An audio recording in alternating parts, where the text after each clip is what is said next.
Unidade 4, Ciência, o homem na construção do conhecimento. Aula 32.2, Conteúdo. O simbolismo, contexto histórico, as origens e as bases filosóficas. Habilidade. Conhecer as origens e as principais características do simbolismo e suas relações com o contexto histórico e social. Muito boa tarde, alunos, professores. Que bom que estamos aqui para mais um dia e eu quero partilhar com vocês momentos agradáveis e o ensino da tão preciosa língua. Você lembra o que viu na primeira aula? Olha só.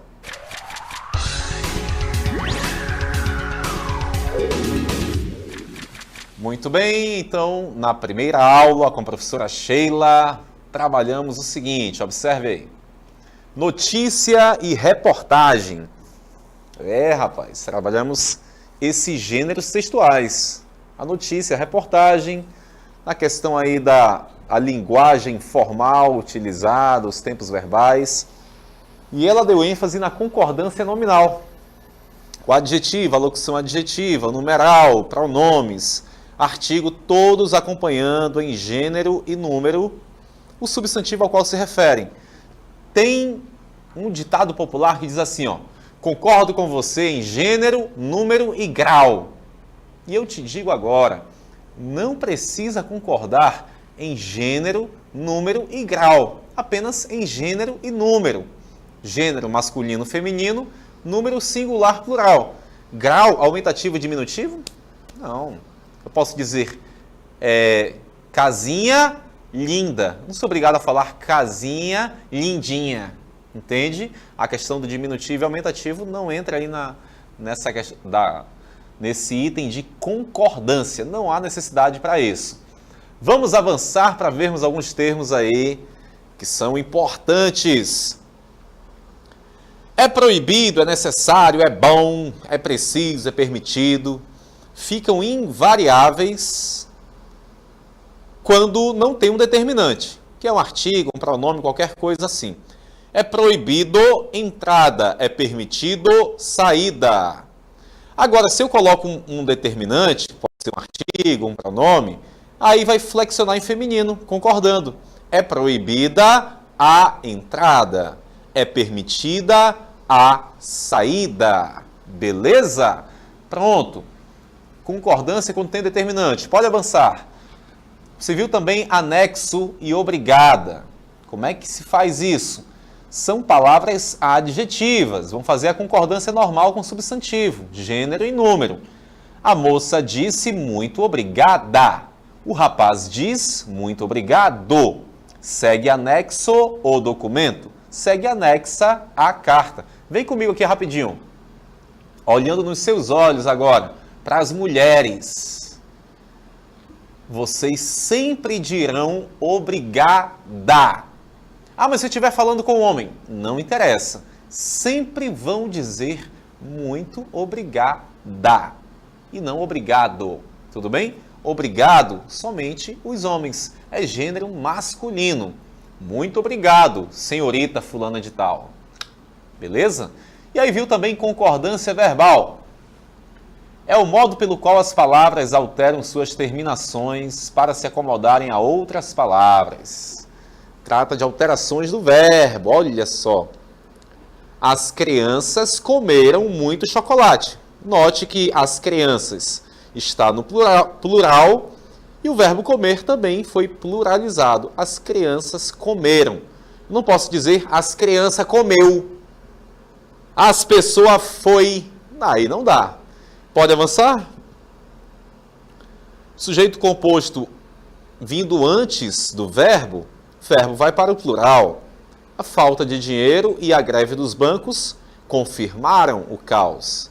Enquanto que o sujeito composto vindo depois do verbo, olha que nós temos essa dupla possibilidade. Ou fica no plural ou concorda com o elemento mais próximo. Exemplos: passarão o céu e a terra. Passará o céu e a terra. Sujeito vindo após o verbo. Tudo bem? Foi isso que você viu no primeiro momento desta tarde com a nossa professora Sheila. E eu vou para o desafio do dia com você agora.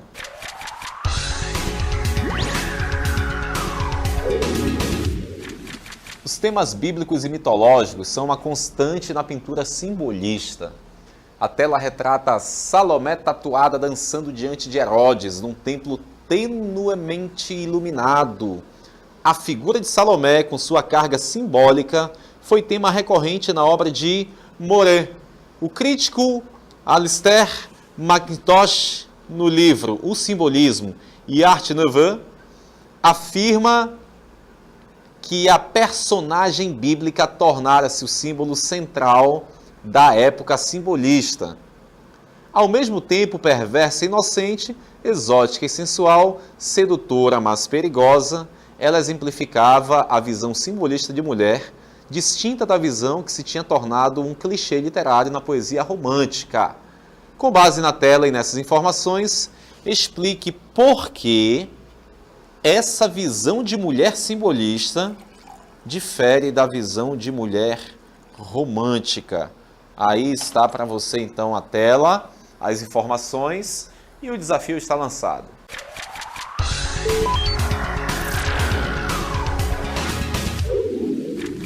E agora nós estamos ao vivo, novamente voltamos com você. Por quê? Porque chegou o momento do nosso estudo de literatura. Para você que tem acompanhado trovadorismo, urbanismo, barroco, arcadismo, romantismo, realismo, naturalismo, parnasianismo, que foi a última aula ontem, agora chegou o simbolismo. Veja só, 9 tópicos da literatura que nós já estudamos, 8, e chegamos ao 9º agora, simbolismo. E agora? Espera aí. Quando eu falo de simbolismo, me remete a quê? O que eu lembro? Símbolos. Simbologia acontecendo aí. E como é que esses símbolos vão acontecer literariamente? Qual a ideia do simbolismo e por que esse nome? É o que nós veremos na aula de hoje, como se deu a produção simbolista. Está na tela. É a arte da sugestão. Surgido no fim do século XIX, o movimento se caracteriza pelo subjetivismo, individualismo e misticismo. O simbolismo rejeita a abordagem da realidade e valorização do social feitas pelo realismo e pelo naturalismo. Entenda uma coisa que está acontecendo agora. Romantismo, subjetivismo, pessoalidade, sentimentalismo. Parnasianismo, objetivismo, impessoalidade, nada de sentimento, estrutura, forma que é o importante. Aí vem o simbolismo. Sabe o que ele faz?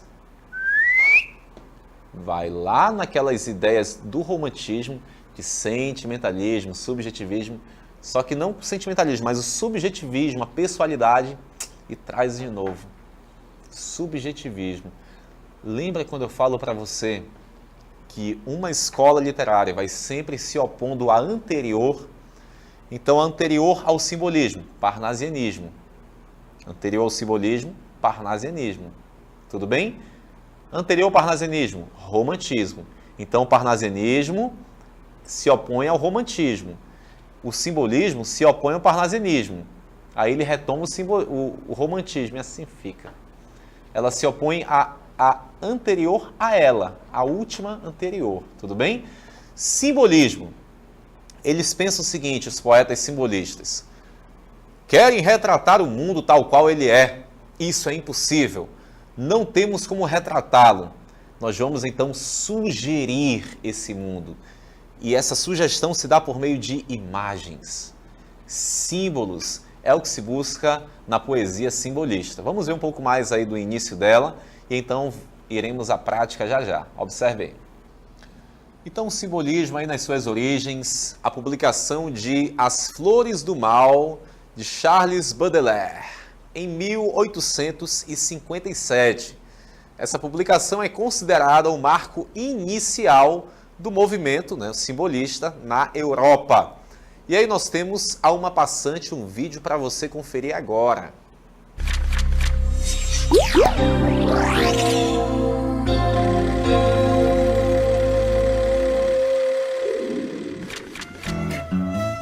A rua em torno era um frenético alarido, toda de luto, alta e sutil, dor majestosa.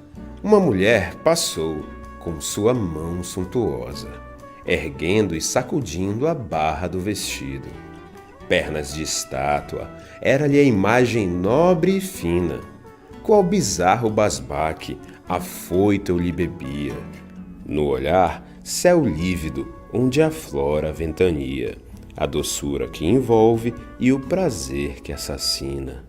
Que luz!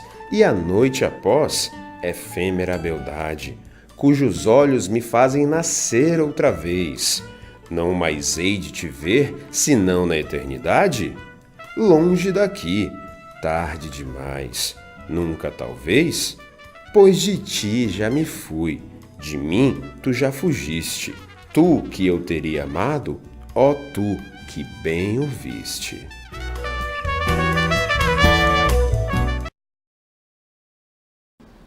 O que você percebeu ali?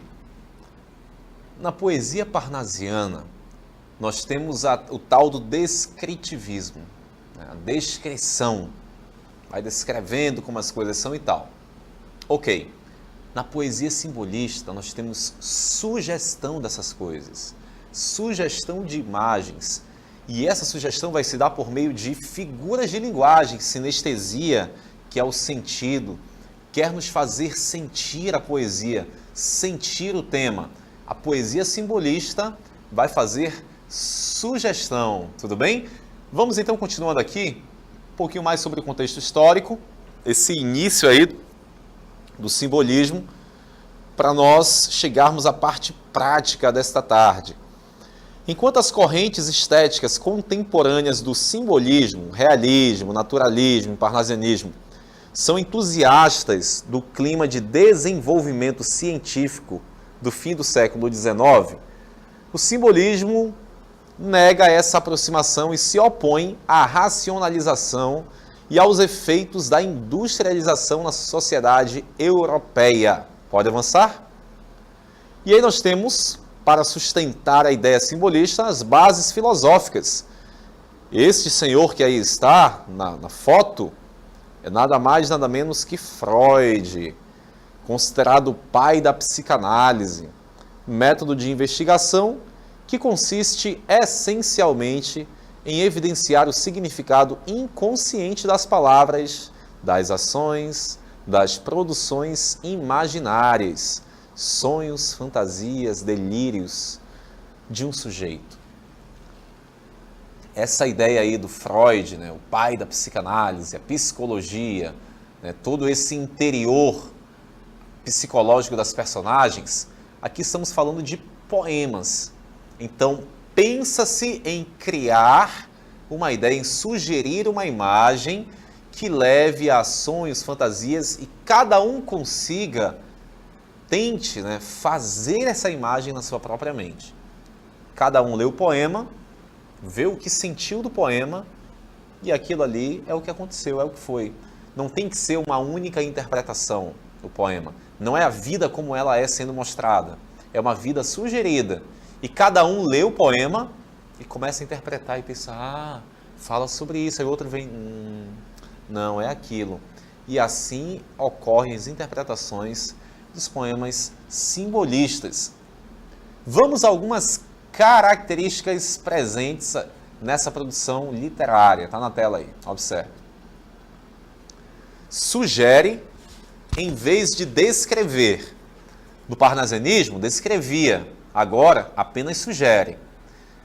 Redescobre a subjetividade, o sentimento, a imaginação, a sensualidade e a espiritualidade. Vem comigo aqui. Isso te lembra o quê? Romantismo, subjetivismo, sentimentalismo, romantismo. É por isso que o simbolismo se opõe ao parnasianismo, mas aí, para ter uma oposição, ele pega características do anterior ao parnasianismo, que é o romantismo. E assim acontecem as oposições com a escola anterior. Pega a que veio antes dessa anterior deles, entende? Simbolismo, parnasianismo, romantismo.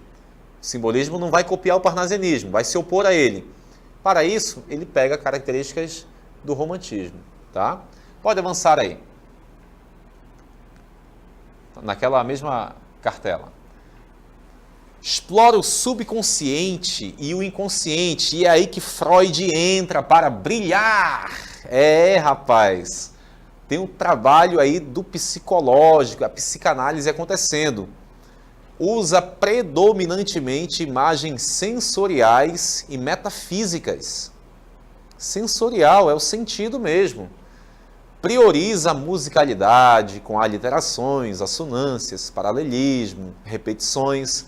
Então, observe, é muito interessante a poesia simbolista, porque você vai ter brincadeiras com as palavras, brincadeiras inteligentes, ou seja, uma construção inteligente, de forma que vai ter ritmo bom, vai ter musicalidade. Quando fala ali de assonância, aliteração, que é a repetição de fonemas consonantais, vocálicos. Por exemplo, tem um poema simbolista, Violões que Choram, é o tema, Violões que Choram, olha só. Aí começa, vozes volúpeas, veludadas, papapá, V. Uma repetição do fonema V, consonantal. Dando que ideia? Sugerindo o quê? O som da batida do violão. É assim que acontece a poesia simbolista. Sugere. E ao ler, cada um vai tendo as suas interpretações. Pode avançar aí. Prefere as sinestesias, que é a mistura de sentidos. As metáforas, prosopopeias e analogias como figuras de linguagem. Prosopopeia é atribuir uma ação de ser humano a seres inanimados e racionais. Usa letras maiúsculas em substantivos comuns para torná-los absolutos, fortes, imponentes. Expressa uma religiosidade não convencional pelo desregramento dos sentidos, da sexualidade, das emoções, de delírios e alucinações. Busca o misterioso, o oculto, o vago, o caótico, o alógico, o anárquico, o indefinível, o inexprimível. Percebe aí? Algumas características simbolistas. Sai do lugar comum, sai da zona de conforto. Tem agora uma leitura interpretativa, que sugere coisas bem maiores e bem além das cotidianas que estavam presentes, por exemplo, no realismo. Pode avançar aí. Considera o poeta como vidente de realidades transcendentais e a poesia como expressão de vidência mediúnica. Anuncia o modernismo em sua busca da poesia pura, uma realidade tecida apenas de palavras. E sobre o contexto europeu, desse simbolismo lá de Portugal, olha só. As descobertas de Freud, ao nível do inconsciente e do sonho, solidificam o movimento espiritualista. No entanto, o simbolismo como corrente tem uma vida efêmera, passageira, rápida, fruto da euforia técnico-científica vivida pela sociedade, em especial pela burguesia que não abdicava dos prazeres materiais. E aí, olha só, como marco inicial do simbolismo em Portugal, nós temos o lançamento do livro O Aristos, em 1890, de Eugênio de Castro, que aí está. Pode avançar? Porque nós temos agora uma relação aí de autores que foram relevantes para o simbolismo. O Eugênio de Castro, aí algumas obras, Cristalizações da Morte, Horas Tristes, O Aristos, Últimos Versos. O Antônio Nobre, Primeiros Versos, Despedidas. Camilo Peçanha, Poesia Clepsidra, prosa, China, estudos e traduções. E aí nós temos, olha só, na poesia, os principais autores simbolistas em Portugal. Pode avançar aí. Eugênio de Castro, Antônio Nobre, Camilo Peçanha, que está aí duplamente aparecendo. E na prosa, a imagem para vocês, olha só. Dom João da Câmara, pode avançar. Na prosa, o teatro poético, Júlio Brandão, Raul Brandão, Antônio Patrício e Teixeira de Pascoais. Sobre os principais autores, tem uma biografia bem pequena aqui do Eugênio de Castro, observe aí. Nasceu, estudou, formou-se e lecionou em Coimbra, na Faculdade de Letras. Conceituado na Europa, foi membro da Royal Academia da Bélgica. Foi o introdutor do simbolismo em Portugal. Após 1910, abandonou os princípios simbolistas e voltou-se para uma poesia. E aí sobre ele, observe, suas obras, mais uma vez aí para enfatizar, Cristalizações da Morte, Horas Tristes, O Aristos e Últimos Versos. Nós vamos ver agora um vídeo sobre O Aristos para você.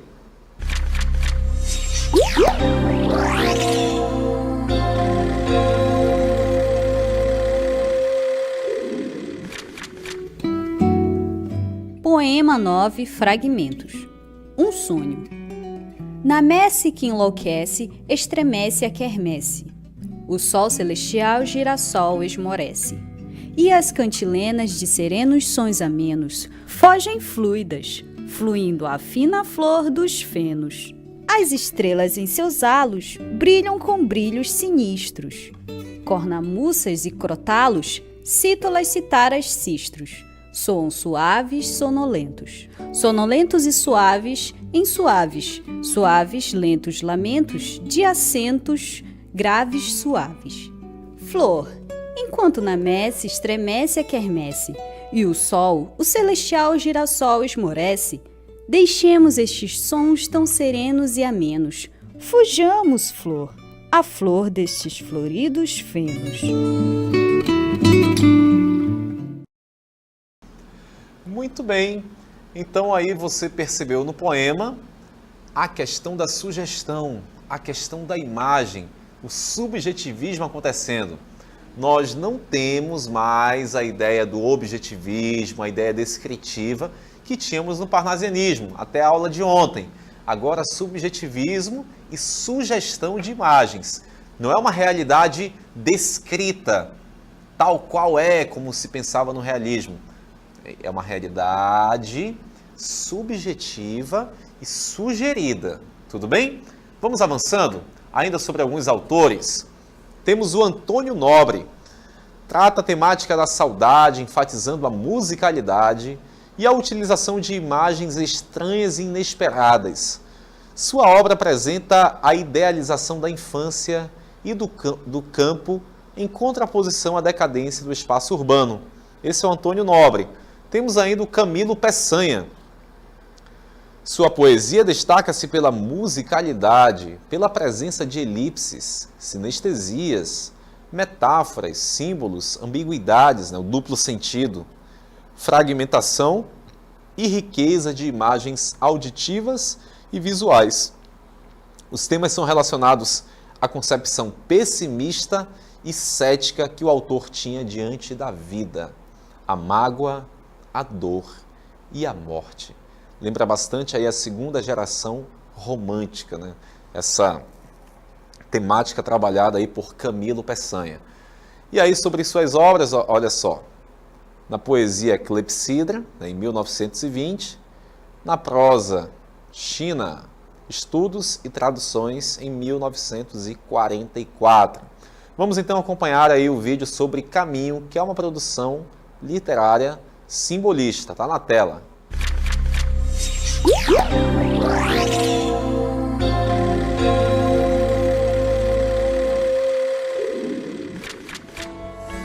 Tenho sonhos cruéis na alma doente, sinto um vago receio prematuro. Vou a medo na aresta do futuro, embebido em saudade do presente. Saudades dessa dor que em vão procuro.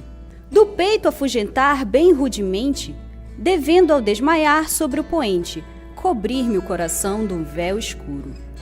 Sem ela o coração é quase nada, um sol onde expira-se a madrugada, porque só madrugada quando chora.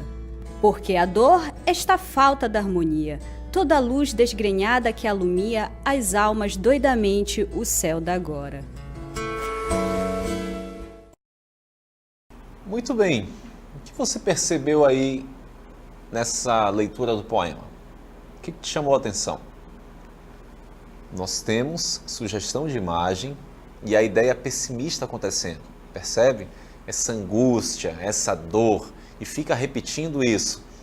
O leitor, né, você e eu, que pegamos um poema desse para ler, para interpretar, para refletir, para fazer o que quiser com ele, teremos sugestões sobre determinado tema. Não há uma descrição fiel da realidade. Não acontece isso. Não é a intenção e você não vai encontrar isso na poesia simbolista. Tudo bem? A ideia é sugerir com sentimentalismo, com subjetivismo, contrapondo-se ao parnasianismo, que era a descrição objetiva. Beleza? Muito bem, então vamos fazer o comentário aí do desafio 1. Lembra que vocês viram aí essa placa, essa mensagem aí, essa frase? Atenção, neste brinquedo todos pagam. Ui! Então, será que tem um erro de concordância entre as palavras? Então, você percebeu que o verbo paga tem que estar no plural, né? Para concordar com todos, que é o pronome indefinido. Então, claro que há um erro de concordância entre o verbo e o pronome, ok?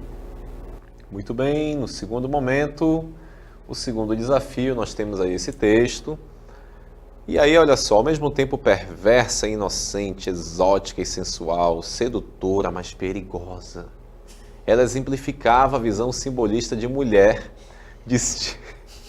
distinta da visão que se tinha tornado um clichê literário na poesia romântica. Com base na tela e nessas informações, explique por que essa visão de mulher simbolista difere da visão de mulher romântica. Então aí nós temos o dual acontecendo, né? Enquanto no romantismo havia aquela mulher idealizada, sublime, um anjo, incorpora e tal, agora nós temos uma mulher já mostrando sensualismo, toda aquela malícia já é pregada agora na pintura e na produção literária simbolista, já bem mais próxima. Tudo bem? Então aqui nós encerramos esta aula, agradecendo a sua atenção, professor, aluno, e amanhã tem mais. Amanhã é o último dia da nossa aula, né? Vamos entrar em recesso, mas a gente aguarda todos vocês às 13 horas. Até amanhã.